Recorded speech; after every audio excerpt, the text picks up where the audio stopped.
Hai remaja cerdas, selamat datang kembali di Smart Teen Talk, podcast favorit kamu yang siap bikin hidup makin on point. Bareng aku, Galih. Dan aku, Lily. Gimana nih kabar remaja cerdas di luar sana? Semoga selalu semangat ya. Aku sering banget dengar keluhan dari teman-teman atau baca di media sosial tentang hubungan yang toksik, lingkungan yang bikin down, atau bahkan perasaan diri sendiri yang rasanya kok gak enak terus.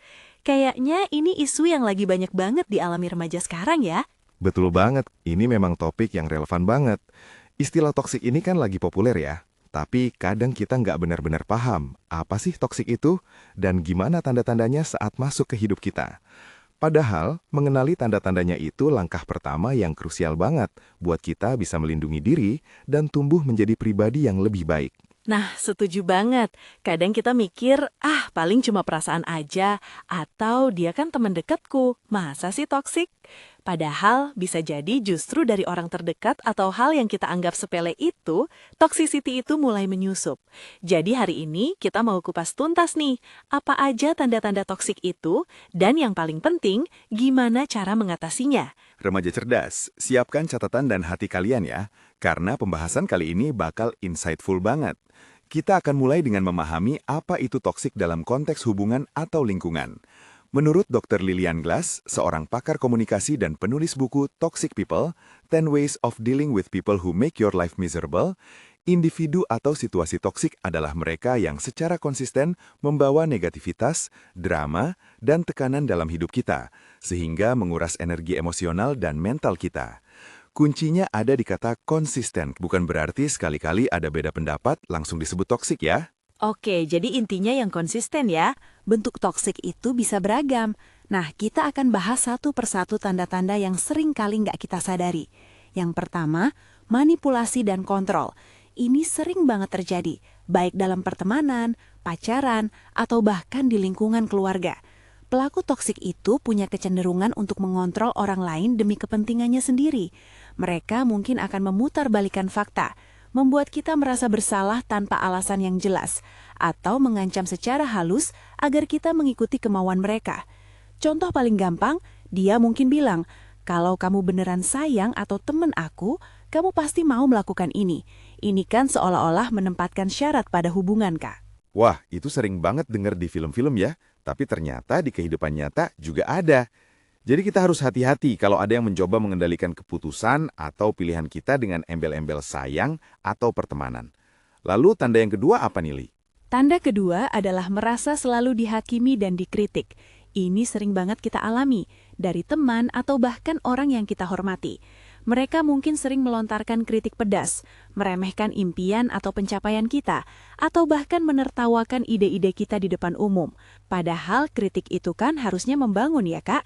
Tapi kalau yang terjadi itu lebih ke arah menjatuhkan atau membuat kita merasa nggak mampu, itu jelas bukan kritik yang sehat. Daniel Goleman dalam bukunya Emotional Intelligence menekankan pentingnya empati dan kemampuan untuk memberikan feedback yang konstruktif, bukan destruktif. Bener banget. Kritikan itu harusnya bikin kita maju, bukan malah minder dan gak berani ngapa-ngapain. Kalau begitu bagaimana dengan tanda ketiga, Li? Yang sering bikin kita ngerasa gak nyaman, tapi bingung mau bilang apa? Tanda ketiga adalah selalu jadi korban atau playing victim. Orang toksik itu punya kecenderungan untuk selalu melihat diri mereka sebagai korban dalam setiap situasi. Mereka akan menyalahkan orang lain atas masalah mereka, enggan bertanggung jawab atas kesalahan sendiri, dan selalu mencari simpati. Mereka jarang mengakui kekurangan mereka, malah memutarbalikkan cerita agar terlihat paling menderita. Ini bisa menguras energi kita banget, Kak, karena kita jadi sering merasa bersalah dan harus terus-menerus menenangkan mereka, padahal masalahnya bukan dari kita. Oh iya, aku pernah dengar istilah ini, victim mentality ya. Jadi kita harus hati-hati kalau ada orang yang terus-terusan mengeluh, tapi nggak pernah mau mencari solusi dan selalu menyalahkan keadaan atau orang lain. Ini bisa jadi tanda toksik yang bikin kita ikut-ikutan negatif.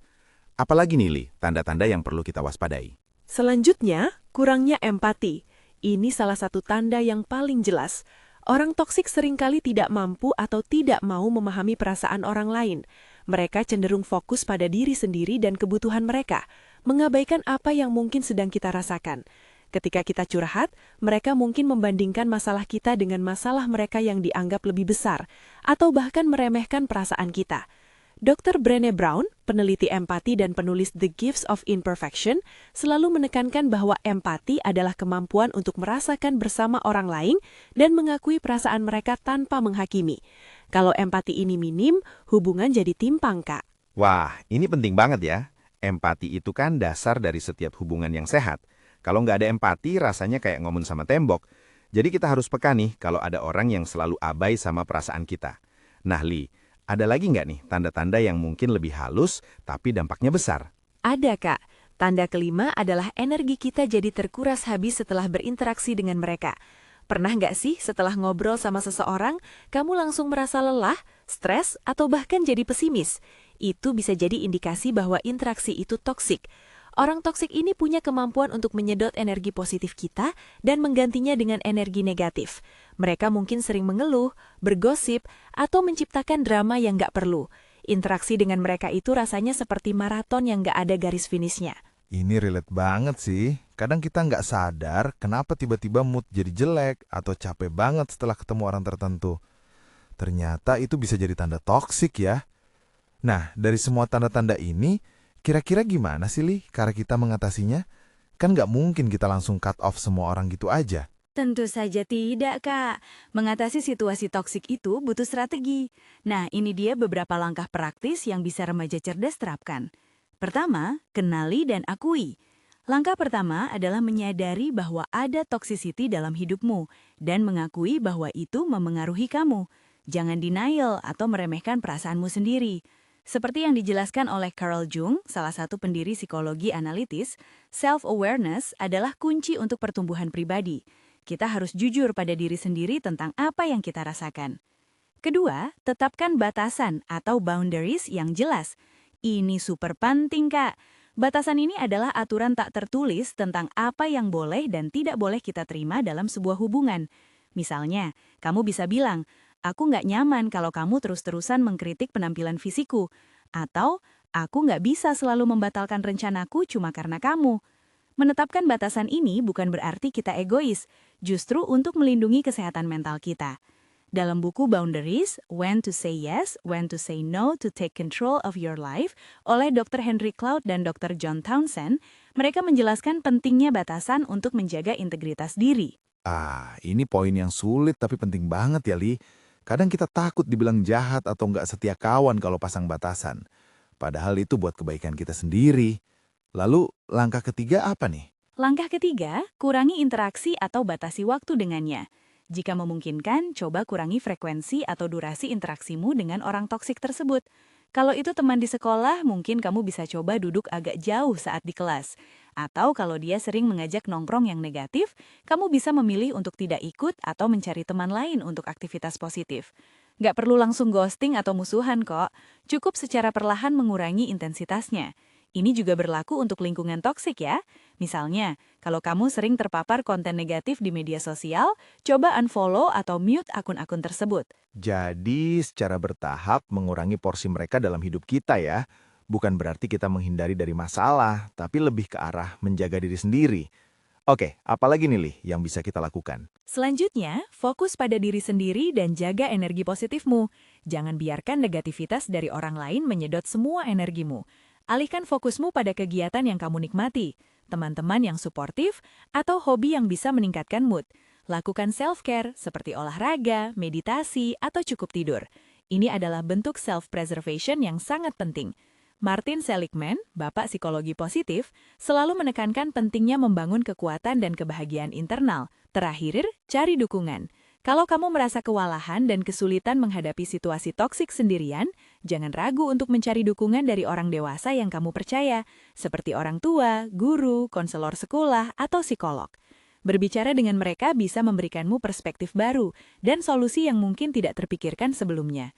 Ingat, meminta bantuan itu bukan tanda kelemahan, tapi tanda kekuatan. Luar biasa sekali penjelasannya, Li. Lengkap banget dari identifikasi sampai cara mengatasinya.